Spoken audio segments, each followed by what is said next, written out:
Hepimiz duyuyoruz değil mi? Artan maliyetler karşısında çiftçimize bir umut olarak sunulan o mucize yemler. Hasıl, mar alfalfa. Peki bunlar gerçekten de adları gibi birer mucize mi? Yoksa işin aslı bambaşka mı? Gelin bu iddiaların ardındaki gerçeklere, bilimin ve rakamların ne söylediğine hep birlikte bakalım.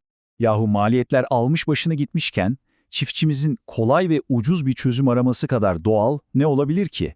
Herkes bir kahraman, neredeyse bedavaya hayvanını doyuracak sihirli bir formül bekliyor. Ama acaba tarımda sihirli değnekler gerçekten var mı? Yoksa gerçekler biraz daha farklı mı? İşte bu yolculukta izleyeceğimiz rota bu. Önce bu kurtarıcı arayışının kökenine ineceğiz. Sonra da en popüler iki isme, yani hasıl ve marar alfayı, laboratuvar sonuçlarıyla masaya yatıracağız. Ve en sonunda asıl hazinenin, gerçek potansiyelimizin nerede saklı olduğunu konuşacağız. Şimdi her şeyden önce hedefi doğru koyalım. Modern hayvancılıkta, yani para kazanmayı hedefleyen bir işletmede amaç nedir? Amaç bir inekten günde 30, hatta mümkünse 35 litre süt alabilmektir. Çünkü para kazandıran şey verimliliktir. Bakın, eğer amacınız sadece hayvanım aç kalmasın, hayatta kalsın yeter ise bu anlatacaklarım belki de size göre değil. Ama eğer hedefiniz yüksek verim almak, bu işten para kazanmak, yani karlı bir işletme sahibi olmaksa o zaman doğru yerdesiniz. Bizim konumuz bu. Başarıya giden yol. Evet, gelelim ilk meşhur isme hasıl, yani filizlendirilmiş arpa. İnternette kulaktan kulağa ne kadar harika bir yem olduğu anlatılıyor ama gelin görün ki iş laboratuvar analizine gelince ortaya çıkan tablo bambaşka. Hasıl hakkındaki ilk ve en önemli gerçek bu.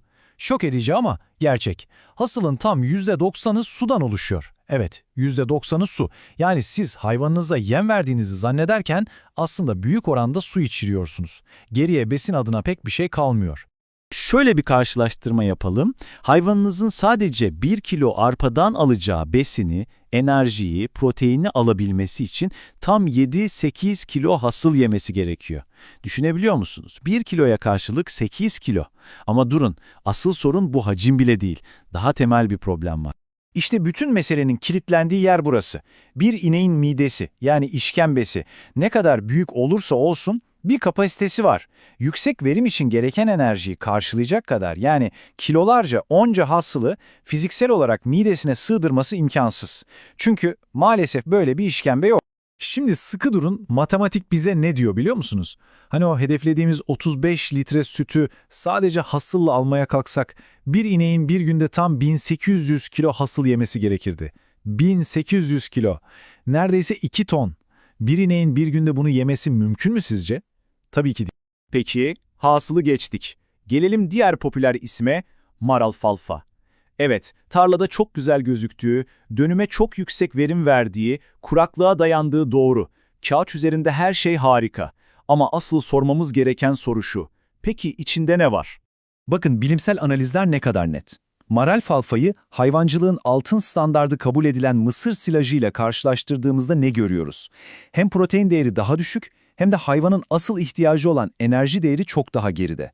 Yani sınıfta kalıyor. Ama mesele sadece rakamların düşük olması da değil. Daha da önemli bir detay var. Mar alfalfa, mısır silajına göre çok daha fazla sindirilemeyen, yani odunsu madde içeriyor. Bu ne demek? Hayvan yese bile içindeki o azıcık besini midesinde çözüp alması çok daha zor demek. Kilitli bir sandık gibi düşünün. Ve işte geldik en çarpıcı, belki de en inanılmaz karşılaştırmaya. Hazır mısınız? 1 kilo mar alfalfanın içindeki protein miktarı 1 kilo samanın içindekinden bile daha az. Evet, yanlış duymadınız. Hani o besin değeri neredeyse sıfır kabul edilen, sadece hayvanın karnı doysun diye verilen samandan bahsediyorum. Ondan bile daha az protein içeriyor. Peki, tamam. Bu mucize efsanelerini bir kenara koyduk. O zaman doğru olan ne?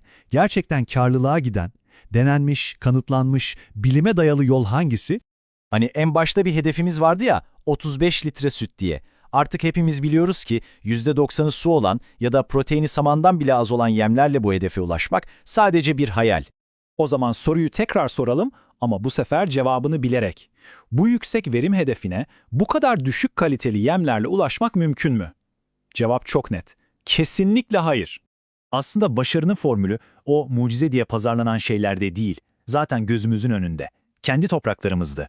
Yüzyıllardır ektiğimiz, bildiğimiz, besin değerini kanıtlamış yonca, mısır, arpa, fi gibi ürünlerde. İşin sırrı kendi kaliteli kaba yeminizi tarlanızda yetiştirmekte. Şimdi gelin konuyu tek bir çiftliğin başarısından daha geniş bir çerçeveye oturtalım. Türkiye'nin tarımdaki gerçek potansiyeline, yani büyük resme bakalım. Çok basit bir mantık yürütelim. Eğer bu yemler gerçekten bu kadar devrimsel, bu kadar mucizevi olsaydı, bugün tarımın devleri olan Hollanda, Amerika, Almanya gibi ülkeler tarlalarının tamamına bunları ekmez miydi? Ama ekmiyorlar. Neden acaba? Yani bu yemleri doğru yere koymamız lazım. Bunlar yüksek verim hedefleyen bereketli toprakların yemi değil. Bunlar hiçbir şeyin yetişmediği kıraç topraklarda hayvan açlıktan ölmesin diye verilebilecek mecburiyet yemleridir. Mucize değil, son çaredir. Düşünsenize biz tarımın ve hayvancılığın doğduğu, medeniyetin beşiği olan topraklarda yaşıyoruz. Ama ne kadar acı bir tezat ki bugün damızlık hayvanımızı bile ithal etmek zorunda kalıyoruz. Bu potansiyelimize ne kadar aykırı bir durum değil mi? Halbuki bizim asıl hedefimiz, asıl vizyonumuz ne olmalı? Kendi kaliteli hayvanımızı yetiştirip dünyaya et, süt ve damızlık ihraç eden bir ülke olmak. Bizim potansiyelimiz bu. Bilgiyle, emekle, doğru stratejiyle ulaşacağımız yer burası. Ve en sonunda her şey gelip bu soruya dayanıyor. Sadece tarımda değil, hayatta da. Mucize vaat eden, kulağa hoş gelen ama sonu hüsranla biten kolay yolları mı seçeceğiz? Yoksa belki biraz daha fazla emek isteyen ama bilime, tecrübeye dayanan ve sonu kesin başarı olan doğru yolda mı yürüyeceğiz? Kolay yol mu, doğru yol mu? Bu seçim hepimizin.